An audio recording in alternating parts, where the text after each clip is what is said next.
सुदूर बसे गांव की पुश्तैनी हवेली में रहने वाली सुमेधा को घोड़ों से खास लगाव था, लेकिन हवेली के अस्तबल में मौजूद काले अश्व, जिसे गांव वाले कालसर्प कहते थे, से हर कोई डरता था।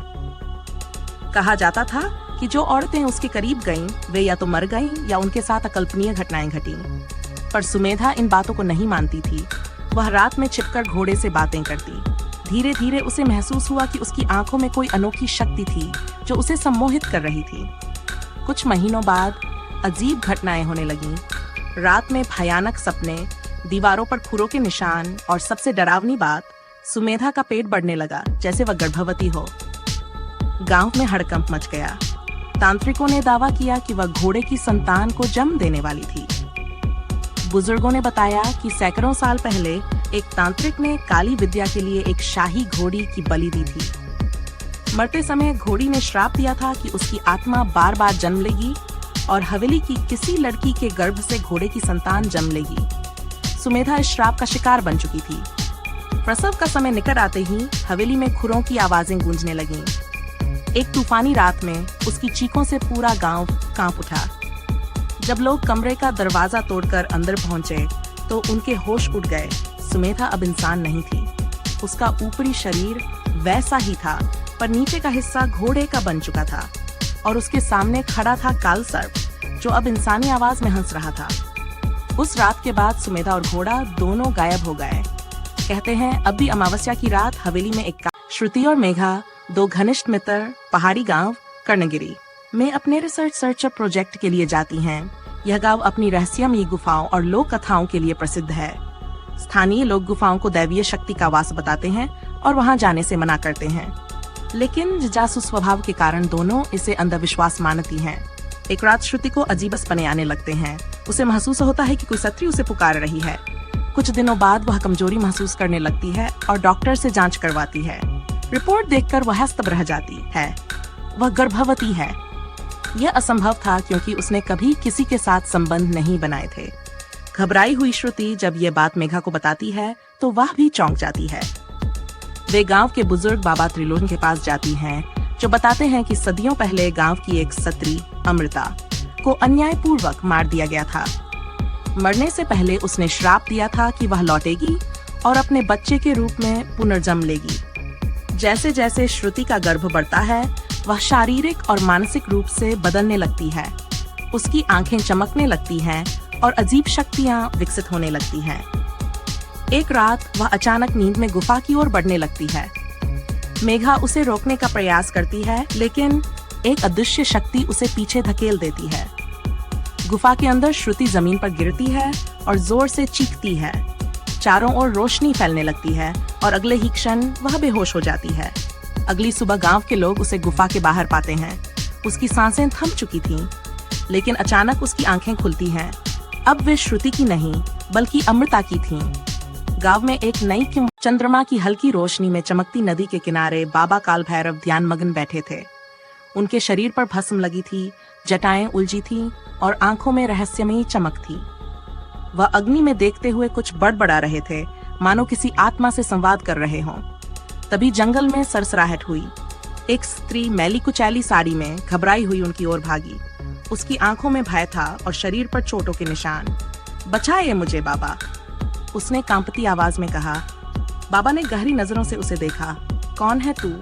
मेरा नाम रेखा है। वे मुझे मार डालेंगे। कौन? पता नहीं, पर जब से मैंने गांव के बाहर उस पुराने मंदिर का ताला खोला है, अजीब घटनाएं हो रही हैं। परछाइयां दिखती हैं, कानों में फुसफुसाहट गूंजती है, और आज रात कुछ लोग जो इंसान नहीं लगते मुझे मारने आए थे। बाबा गंभीर हो गए। तूने सिर्फ एक ताला नहीं, एक आत्मा की कैद तोड़ी है। अब वो तुझे छोड़ेगी नहीं। रेखा घबराकर पीछे हटी। मुझे बचाइए बाबा। बाबा ने कमंडल से राख निकालकर उसके माथे पर लगाई। तभी उसकी आंखें सफेद हो गई और उसकी आवाज बदल गई। काल भैरव, इतने वर्षों बाद फिर भेंट हो रही है। बाबा की आंखों में कोई डर नहीं था। मैं जानता था कि तू लौटेगी चंडिके। रेखा हवा में उठने लगी, उसकी हड्डियां चटकने लगीं। अब कोई मुझे नहीं रोक सकता। बाबा ने रुद्राक्ष निकाला और जमीन पर त्रिभुज आकृति बनाकर मंत्र पढ़ा। रेखा जोर से चीखी, उसका शरीर कांपने लगा। बाबा गरजे, जा, जहां से आई थी वहीं लौट जा। एक जोरदार धमाका हुआ। रेखा बेहोश होकर गिर पड़ी। जब होश में आई, बाबा ने कहा, तू अब सुरक्षित है, लेकिन कुछ दरवाजे कभी नहीं खोलने चाहिए। रेखा ने सिर झुकाया और जंगल में खो गई। लेकिन बाबा सोवियत संघ के वैज्ञानिकों ने साइबेरिया के एक सुदूर इलाके में गहराई से खुदाई करने का फैसला किया। ये खुदाई तेल या खनिजों की खोज के लिए नहीं थी, बल्कि एक अजीब संकेत का पीछा करने के लिए थी, जो रेडियो फ्रीक्वेंसी में बार बार सुनाई दे रहा था। एक धीमी कराह जो इंसानी नहीं लग रही थी। टीम ने खुदाई शुरू की और जब वे लगभग 52 किलोमीटर नीचे पहुंचे तो एक अजीब घटना घटी। उपकरणों ने असामान्य गर्मी दर्ज की थी 100 डिग्री सेल्सियस, और फिर अचानक सारा उपकरण हिलने लगा, जैसे कि नीचे से कोई धक्का दे रहा हो। तभी एक माइक्रोफोन को खुदाई के छेद में डाला गया ताकि नीचे की ध्वनियां रिकॉर्ड की जा सकें। जब वैज्ञानिकों ने रिकॉर्डिंग सुनी तो उनके रोंगटे खड़े हो गए। वहां हजारों लाखों चीखें थीं। ऐसा लगा जैसे लाखों लोग पीड़ा में रो रहे हों, चीख रहे हों, दर्द में तड़प रहे हों। टीम में शामिल कई वैज्ञानिक भयभीत होकर भाग गए, लेकिन जो रुके उन्होंने और भी भयानक चीज देखी। खुदाई के गड्ढे से एक काला धुआं निकला और उसमें एक आकृति उभरी, एक छाया में आकृति जिसकी आंखें आग जैसी जल रही थीं। वह कोई इंसान नहीं था, वह कुछ और था, शायद खुद शैतान। अचानक वहां मौजूद एक वैज्ञानिक दर्द से चीख पड़ा और जमीन पर गिर गया। जब बाकी लोग उसके पास गए तो उन्होंने देखा कि उसकी पीठ पर लंबे गहरे नाखूनों के निशान थे, जैसे किसी अनदेखी शक्ति ने उसे पंजों से नोच डाला हो। इसके बाद वह प्रोजेक्ट अचानक बंद कर दिया गया। सरकार ने उस खुदाई को हमेशा के लिए सील कर दिया और पूरी घटना को जनता से छिपा लिया। लेकिन जो लोग वहां थे उन्होंने हमेशा यही कहा, हमने किसी समय की बात है, गंगा के किनारे एक निर्जन श्मशान में एक तपस्वी साधु रहा करते थे। उनका नाम था अघोरानंद। लोगों में मान्यता थी कि वे महान सिद्धियों के स्वामी हैं और अगर उनकी साधना भंग हो जाए तो भयानक अनिष्ट हो सकता है। एक दिन पूर्णिमा की रात शहर से एक युवती उस श्मशान में आ पहुंची। उसके वस्त्र चमकीले थे, होंठों पर लाल रंग था, काजल से भरी आंखें और माथे पर बड़ा सा लाल बिंदी। वह धीरे धीरे साधु के पास आई और चुपचाप खड़ी हो गई। साधु ध्यान में लीन थे, लेकिन अचानक हवा भारी होने लगी, जैसे किसी अदृश्य शक्ति की उपस्थिति वहां हो। साधु ने अपनी आंखें खोली और उस लड़की की ओर देखा। उन्होंने गंभीर स्वर में पूछा, तुम कौन हो और यहाँ क्या करने आई हो? युवती ने एक फीकी मुस्कान के साथ उत्तर दिया, मेरा नाम माधवी है। मैं नगर की एक वेश्या हूँ, मुझे कोई स्वीकार नहीं करता। साधु ने बिना कोई प्रतिक्रिया दिए उसे देखने लगे। माधवी आगे बोली, मेरी आत्मा भी शुद्धि चाहती है, लेकिन समाज मुझे पापिन कहता है। क्या मेरे लिए भी मुक्ति का कोई मार्ग है? साधु कुछ क्षण तक मौन रहे, फिर बोले, हर आत्मा को मुक्ति मिल सकती है, लेकिन सच्चे हृदय से प्रायश्चित आवश्यक है।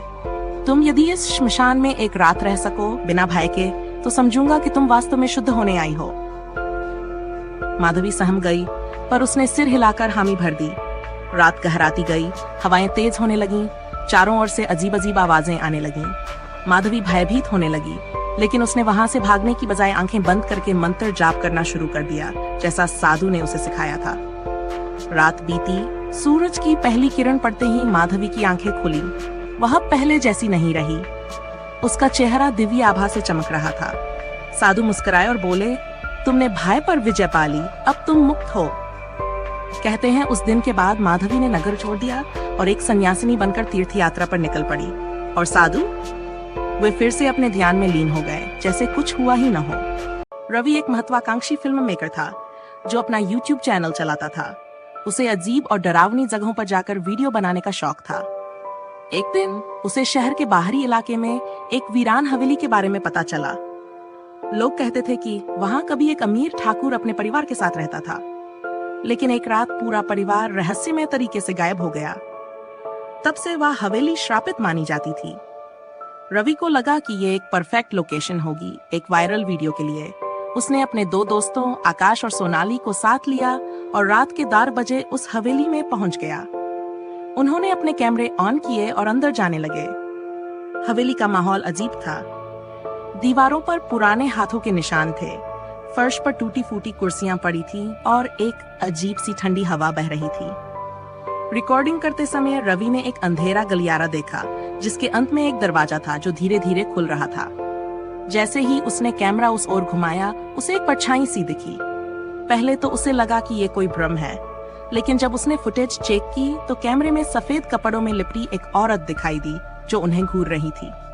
डर के बावजूद रवि और आगे बढ़ा। तभी सोनाली चीख पड़ी, किसी ने मुझे छुआ, लेकिन वहां कोई नहीं था। वे हवेली से बाहर भागने लगे, लेकिन जैसे ही वे दरवाजे तक पहुंचे, उन्होंने देखा कि मुख्य दरवाजा अंदर से बंद हो चुका था। डरते डरते रवि ने अपने कैमरे का नाइट विजन मोड ऑन किया और जो उसने देखा उससे उनकी सांसें अटक गईं। कैमरे के ठीक सामने एक आदमी का चेहरा था जिसकी आंखें बिल्कुल खाली थीं। वह धीमे स्वर में बोला, ये कहानी यहीं रुकती है। और फिर कैमरा अचानक बंद हो गया। 2 दिन बाद लोगों को रवि का कैमरा हवेली के बाहर पड़ा मिला, लेकिन उसमें सिर्फ 10 मिनट की फुटेज थी। रवि, आकाश और सोनाली का कोई अता पता नहीं था। कहा जाता है कि जो भी इस फुटेज को देखता है उसे अजीब सपने आने लगते हैं।